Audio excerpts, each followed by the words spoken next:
Hi everyone and welcome back to my channel. So for today's video, I'm just low-key hanging out with you guys, chatting with you about some stuff going on with me, some recent discoveries, epiphanies, really just focusing on hanging out and being a little less driven on the tutorial. Because I feel like I get so caught up in what I'm doing in the video that I often feel like I'm not here. It's just the makeup and you guys watching it. So I wanted to unplug a little bit. No agenda, just chatting with you guys. So if that's something you're into, make sure to keep on watching. And please don't forget to subscribe because I do upload 3 videos a week. And that is the best way to stay up to date on all the fun stuff I'm posting. So if you just want to spend the next, I feel like it's 6 hours, but it's not going to be that long. If you want to spend the next couple minutes hanging out with me, chatting, and getting ready, make sure to keep on watching.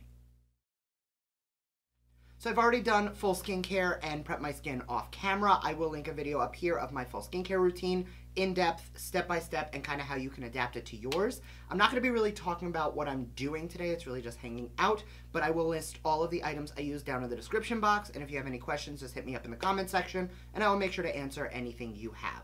So this is really just going to be more of like a, I have to get ready and feel like chatting with you guys. I feel like a lot of the videos lately have been more along the lines of like demos, tutorials. I've really been focusing on like educating. So like my Instagram this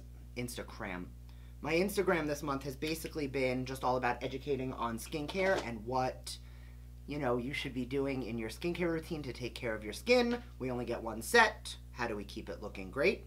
So make sure to check over on Instagram, Glam. But I feel like in the videos lately, and nobody's mentioned it in the comments. It's not something that like a lot of people have noticed, but I feel like most of the videos have been very like robotic. This is what you need to do. And I feel like I'm getting lost. The one exception is when I film with Brandon because he brings out the worst in me, which is actually him bringing out the best in me, which is actually you guys really enjoying him tormenting me. Now I did mention this in a video I want to say 2 weeks ago. But it is my updated foundation routine because you'll notice I did concealer first. Lately, I've really just been enjoying the way it looks when I start with concealer and then build up my foundation around it. Because you know the drill. We put on our foundation, we put on our concealer, and it's like, I'll take my foundation all the way in this area, and then I'll put concealer on in that same area. And I feel like all I'm doing is layering products and making things look very heavy on the skin. I also just posted, and I'll link that again, a side-by-side of like my old versus my new techniques, the way I used to do things versus the way I like to do them now. And I, you know, on camera, I didn't see too much of a difference, but let me tell you, in person, it was worlds apart, and most importantly, like, it just felt different. On the skin itself, I don't know if you guys always see what I see, and I did get a couple requests in the future to like zoom in more so you guys can see a close-up of whatever I'm seeing. But in general, I've noticed that it's more how it feels and how it looks in person. So I'm going to try, at least from now on or for a little bit, to really focus on letting you guys see what I'm seeing or trying to find ways, whether it's dropping in pictures or bringing in close, just so you guys can really see what I see and we can kind of meet in the middle. And now this definitely doesn't look too far different than what I normally do, but when I tell you it feels so much lighter on the skin, you don't even know. So as most of you know, I do live in New York. You can see through the window behind me, we are in the middle of a, I'm not going to call it a snowstorm. We got some snow, not a huge deal. But everybody has been freaking out about this snowstorm, and I get it. Like, we have been really fortunate this winter. It hasn't been like a crazy amount of snow, but this is like the second snow we've gotten this season, and I'm already over it. Like, I am not a fan of cold weather. This is actually another thing that I noticed in my old versus new techniques video that I really like. I've been using less foundation, and I've been using less powder, and the skin has looked more lifelike. And I kind of want to try meeting in the middle, because I've noticed that though I like how flawless I look when I really cake it on, and I like how seamless it feels when I go more lightweight, I definitely feel like there are some days where I could benefit from a little extra powder, and there are some days where, you know, a little heavier is not necessarily a bad thing. So today was one of the few days in a week where Brandon had to leave the house before I did. So I spent my morning on the couch catching up on the few episodes of RuPaul's Drag Race All-Stars 4 that I have been missing. And there will not be any spoilers, but let me tell you, the most recent episode, I'm still not over. Let me know if you guys watch in the comment section who you are rooting for, because this has definitely been a whirlwind of a season for me already. But my front runner, I love her. I have always loved her. Team Manila, hands down. I love her. Like, don't get me wrong, I love a lot of the queens on there, especially this season. I feel like it is stacked with a lot of the people I really do enjoy. I loved Trinity on her season. I've always been a huge fan of Monet and Monique. I think that season was just really a really good season, hands down. So for me, like, it was fun to watch all of my favorites kind of in one place. Not all. Some of my favorites were missing. I'm a huge Trixie and Katya fan. But anyway, Manila will always hold a place in my heart because she was able to pull it out and turn it out back in the early seasons when it wasn't quite as mainstream as it is now. And they had to work a whole lot harder to set the bar now. And I feel like she has, even though these other queens are used to this like new, fast-paced, everybody's an all-star kind of technique, she has turned it out. And she has elevated every time she has come out, with the exception of once, but they clocked her for it, and she was like, you're right, I'll do better. And she has. Her spaghetti and meatball dress this season, I'm dead. Dead. Am I the only person who strategically does their brows at a certain point so that they don't ruin it with powder, and then takes powder over it and ends up ruining it and having to touch it up anyway? Because the amount of translucent powder when I was setting my eyes that I just got in my brows is a little embarrassing. Now, I know I mentioned it a couple months ago that I've been really trying to focus on using products that I feel I've either neglected or just have not been reaching for.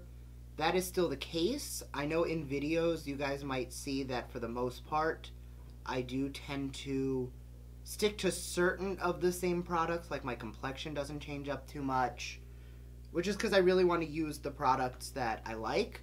But also, like, I've been really interested on my day-to-day when I'm not filming in reaching in and grabbing things that, like, you know, I know have been sitting in the drawer for a little while. So like this palette, I'm using the Thirsty palette from Jeffree Star today. I've used this in a bunch of videos. I have shouted this out in many favorites videos. It was in my top 5 palettes of all time for all seasons, because I do find whether you're in the middle of summer or winter or anything in between, there's fall and spring, that's all that's in between, you can really get a look that is seasonally appropriate. That's another thing. Forget seasonally appropriate. Like, do what you want, but like for me, I like to at least like pretend that I save my frosty pastels for spring and we save our super vibrant neons for summer. But I totally had like a frosty glittery cut crease yesterday, and it was definitely something that most people would rock in like Easter. Yesterday was January 19th. Like, okay, so that's another point. I want another opinion from you guys, because I have every Jeffree Star palette except the Alien palette, and I don't know if it's currently sold out. I didn't even look to order it because I'm not a fan of the like circular packaging. I like things that sit on shelves easily. I like things that I can put in a drawer easily. I'm not a fan of like bulky packaging, but I love the color story. Am I crazy in not getting it, even though it's one of my favorite eyeshadow formulas, just because I'm not a fan of the packaging? Or should I get it? Because packaging is very important to me, and travelability and it's got to make sense. And unfortunately for me, like, I get what he was going for with that palette, and it is stunning, and it's a really pretty concept. But for me, like, depot them, put them in a square, and I will totally buy it. I love cool tones, I love greens, but in its current packaging, I'm not about it. That being said, the blend is real, and I am really into the way his shadows perform. Like, I would put his formula up against, like, Natasha Denona shadows, and the fact that a 15 shadow palette is a third of the price of the Natasha Denona, and you get amazing blendability and color payoff. And don't even get me started at these metallics down the middle, because they pack such a glittery punch. Like, I'm gonna use them today, and like, this is a pretty easy glam. This is a pretty soft look. Well, not yet, I really haven't done much, but this is going to be a pretty soft look. But the second I dip into those, you get this like intense payoff, this beautiful shine and shimmer. It's like glitter and metal had a baby, and that baby won America's Next Top Model and dethroned Tyra. And I can't decide if I want to go more like bronzy or if I want to go more like coppery. We're going to do copper. We're going to do a coppery look today. A little more cool toned, you know? Now, these shades do perform best when used with a finger, but I have found that if you instead really pack it on a flat brush and wet it with a little bit of your setting spray or your Fix Plus, it does go on just as beautifully. Now that looks like I just took a straight glitter on the lid, and that was genuinely just an eyeshadow with some setting spray on it. Like, if I could get that kind of an effect and skip the glitter, I am happy. I think I need to play with my lighting, because this eye always looks more foiled and more vibrant, and I can't tell if it's just where my lighting is and if I should like mess with it a little more, or if it genuinely is more vibrant. Because I feel like every day I have to continue to layer up my left eye to get it to where my right eye is. And I feel like it never quite achieves the same effect. And then I get in real close and I'm like, no, that looks about right. But I think it's the lighting. Let me know if you guys notice like one eye a lot brighter or shinier than the other, or if that's just me. I think it's just me. I'm hoping it's just me. It's probably not just me. Here's the one fatal flaw of these eyeshadows. The second I put it on and I see that glittery effect, I feel like I have to throw on lashes, and I don't know if that's just me. So I'm going to go curl my lashes and throw on some mascara and decide if I want falsies. Because there's no lashes and this is a little softer, I'm going to take a like metallic blue liner on the waterline instead of a traditional black. That's another thing. Like, I just did the video on my old techniques versus my new techniques, and I really want to like get back to techniques I don't do anymore. I used to be all about the like bold and like dichotomy of like a contrasting lower lash line. Like, I would do super neutral with a pop of blue or a pop of green, and lately I've been really like matchy neutral, yay. And if I did like a statement color, I would do the whole thing in this like elaborate statement color. So I'm getting back to basics. We're gonna keep it in the family. I'm gonna grab some of the dark blue matte from the shade Swallow out of the Androgyny palette. Another technique I've really been enjoying lately is that before I highlight the inner corner, I've been taking whatever shimmer shade I have on the lid, and I've been like almost priming the inner corner with it and taking that a little bit onto the lower lash line, almost like wrapping the shimmer shade in this area right here, just to kind of tie everything together. And then I add like my foiled powder right on top, but I've really been enjoying the look. Totally not a new technique, totally not something I came up with. I actually got inspired to do it when I was watching reruns of Project Runway.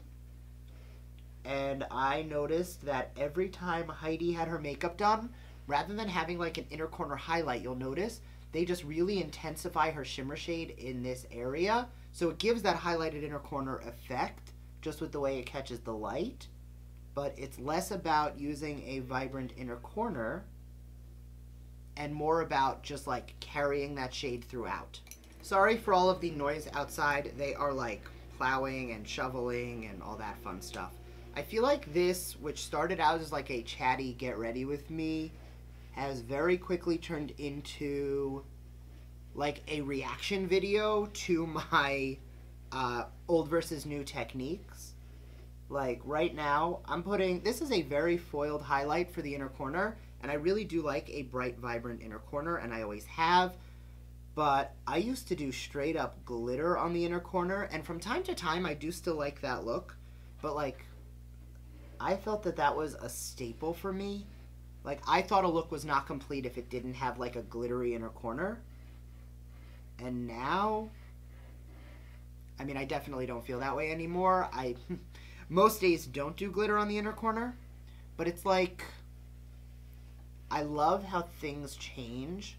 Like, there are some techniques I went over in that video that I changed just because, like, I used to do eyeshadow in a way that wasn't flattering to my eye shape. I used to contour in a way that wasn't flattering to my face shape. Inner corner highlight is inner corner highlight. Like, for my shape, it looked fine, but it was so intense and it was so over the top that it was almost too much. Not almost, it was too much. Now, there's definitely a little bit of fallout going on, which is why whenever I use that palette, I make sure that I'll do my complexion, but I will not do my contouring or bronzing because I want to be able to take, like, powder over everything before I really ruin it. One thing I did, however, get from the way I used to do my makeup that I kind of want to bring back is I used to contour before I bronzed. And I made the change because I felt it looked more natural, but I started to notice that my contour was really starting to get lost. So that is something that I have actually gone back to the old way. I still do it higher up on the face where I do it now, but I have definitely been taking it a little bit more, like, in between what I used to do and what I do now. It's still a little less severe than it was, but overall, I am a fan. And I've also been taking a slightly smaller brush to bronze with. Believe it or not, and this is something I used to do that I didn't even realize I was doing, my foundation was so too dark for me to the point where the powder I used to use to set down my foundation, I'm currently using as a bronzer. This is the MAC Mineralized Skinfinish in medium golden. It's not super dark, but it is definitely a little darker than my skin tone and a little bit warmer. So it actually works really well as like a startup bronzer. I'm still always going to take my Marc Jacobs at least a little bit just to add a little bit of that tone to the skin. But the way I found that these products have been layering, I've really been enjoying. I am really happy that I did that video because, full disclosure, I've been feeling really like uninspired lately. And I definitely think it was doing that video and seeing how far my techniques have come and how far I've really progressed that I was really like self-aware in a way that I normally am not. Like, don't get me wrong, I'm self-aware enough that I know what I'm good at and I know what my opportunities are. But like, I feel like that was a nice little benchmark to really see what I like that I'm doing, what I don't like, and that it is never too late to change it up. Like, this is, I think, the best my contour has looked in a while, and all I did was do it the old way mixed with the new way, rather than just continuing to do what I do. So without getting too preachy, I do want to just, like, urge everyone, if you're not changing up your routine from time to time and playing around with what you do and testing new products or new techniques, like, do it. Go into Sephora and get a sample of a foundation you haven't tried before. Go into your drawer and find a product that you've either been neglecting or you didn't like for some reason but you still have. Play with it again. Use it in a different way because you'll be really happy with the way things turn out. One last thing and then I'm done talking about the way I used to do things. I've definitely lost a little bit of that glow lately, so we're bringing it back. I'm not going to be quite as blinding as I used to be, but I'm definitely going to find a nice little compromise in the middle because I liked how glowy I was. So I just threw on a quick nude lip, and that is the finished look. I just wanted to thank you guys again for hanging out with me. I hope you guys had some fun just kind of chatting and relaxing a little bit because it's always so uptight, and I know that that's something I need to work on. Another thing I need to work on is not being so predictable and throwing on a light gloss every day. I'm going to be a little more confident in this year in my lip colors because I love bold lips and I wear them and then I take them off and throw on a gloss. So thanks again for watching. I hope you enjoyed this video and I will see you guys next time. Bye.